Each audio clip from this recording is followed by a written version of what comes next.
pengambilan sumpah dan janji setia kewarganegaraan Republik Indonesia. Selasa, 24 Januari dimulai. Kita sedang menunggu surat-surat ya dari dua pemain ini, karena kita dalam naturalisasi ini harus benar hati-hati. Ya, kita tidak mau menghalalkan segala cara. Dua nama naturalisasi akhirnya terkuak jelang FIFA Series 2026, dan kabarnya sudah dipastikan siap tampil membela Garuda. Siapa saja sosok yang akan jadi amunisi baru di era John Hartman ini? Simak selengkapnya hanya di sini, karena kejutan besar sedang disiapkan untuk publik Indonesia. Atmosfer sepak bola nasional kembali memanas setelah kepastian laga Timnas Indonesia melawan Saint Kitts and Nevis di ajang FIFA Series 2026 resmi diumumkan. Pertandingan semifinal itu dijadwalkan berlangsung pada 27 Maret 2026 pukul 20 WIB dan akan digelar di Indonesia. Kepastian tersebut disampaikan oleh Ketua Badan Tim Nasional, Sumarji, yang menegaskan bahwa ajang ini menjadi bagian penting dari kalender internasional skuad Garuda tahun ini.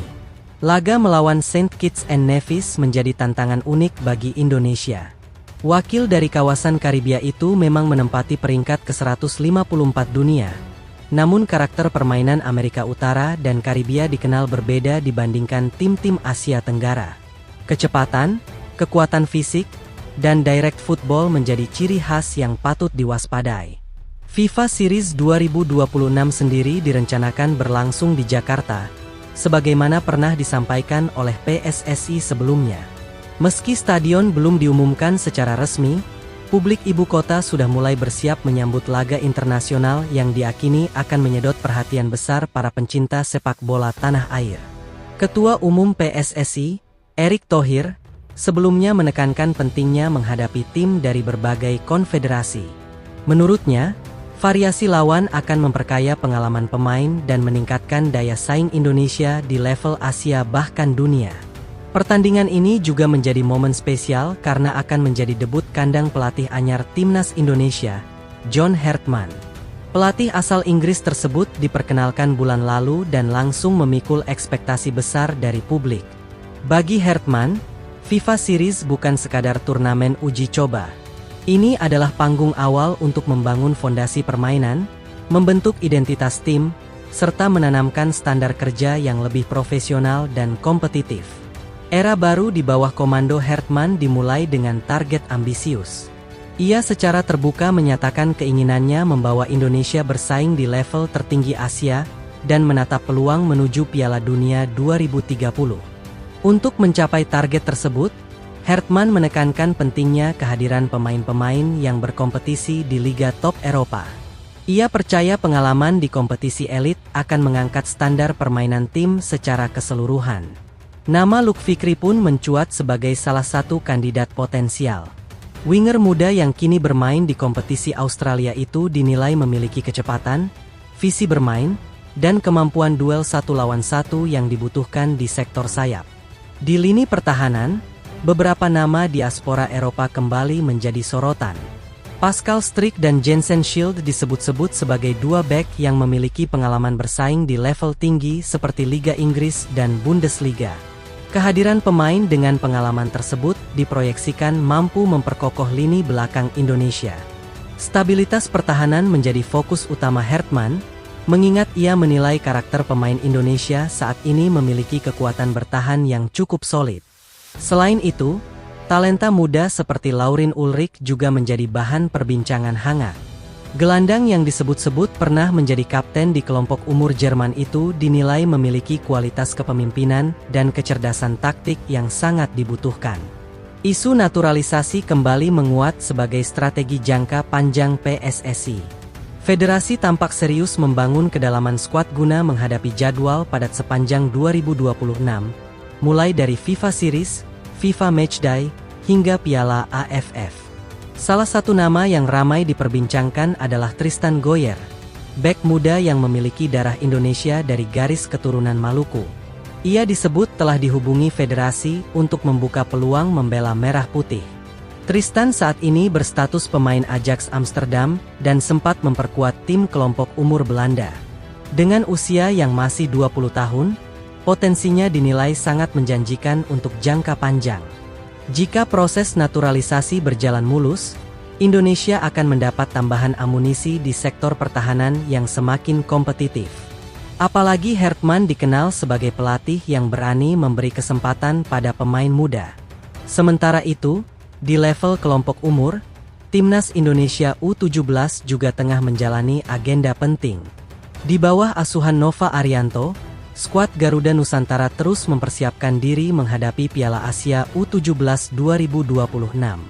Laga uji coba melawan Cina menjadi pelajaran berharga. Kekalahan telak pada pertemuan pertama menjadi cambuk keras bagi para pemain muda untuk bangkit dan memperbaiki mental bertanding.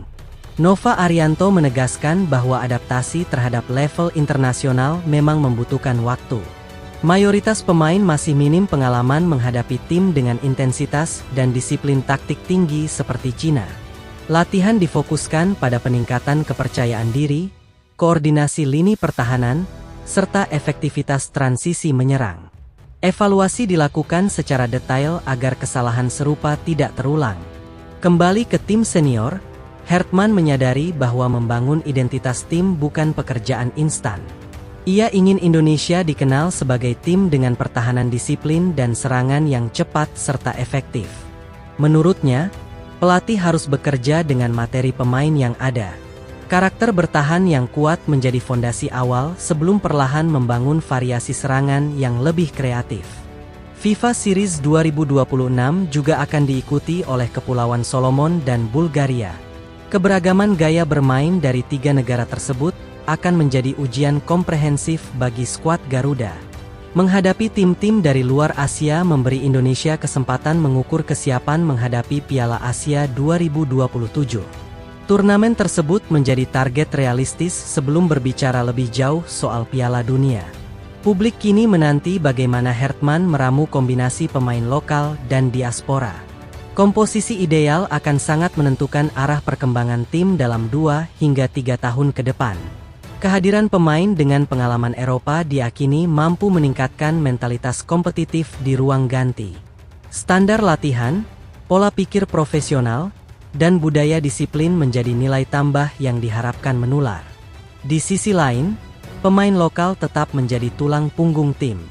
Sinergi antara keduanya harus terbangun secara alami agar tidak menimbulkan sekat di dalam skuad. Gelombang naturalisasi memang menuai pro dan kontra. Namun secara strategis, langkah tersebut dinilai sebagai upaya percepatan peningkatan kualitas tim nasional. Erick Thohir sendiri menegaskan bahwa semua proses dilakukan sesuai regulasi FIFA dan dengan pertimbangan matang demi kepentingan jangka panjang sepak bola Indonesia. Laga melawan Saint Kitts and Nevis nantinya bukan hanya soal hasil akhir. Ini tentang bagaimana Indonesia menunjukkan identitas baru di hadapan publik sendiri. Stadion yang akan dipenuhi supporter akan menjadi saksi awal perjalanan proyek besar Hertman. Atmosfer kandang diharapkan menjadi energi tambahan bagi para pemain. Jika mampu tampil meyakinkan di FIFA Series, kepercayaan diri tim akan meningkat signifikan. Modal mental itu sangat penting sebelum menghadapi agenda internasional berikutnya. Kini seluruh mata tertuju pada 27 Maret 2026. Sebuah tanggal yang bisa menjadi titik awal perubahan besar bagi Timnas Indonesia, menandai dimulainya babak baru dengan mimpi yang jauh lebih tinggi dari sebelumnya.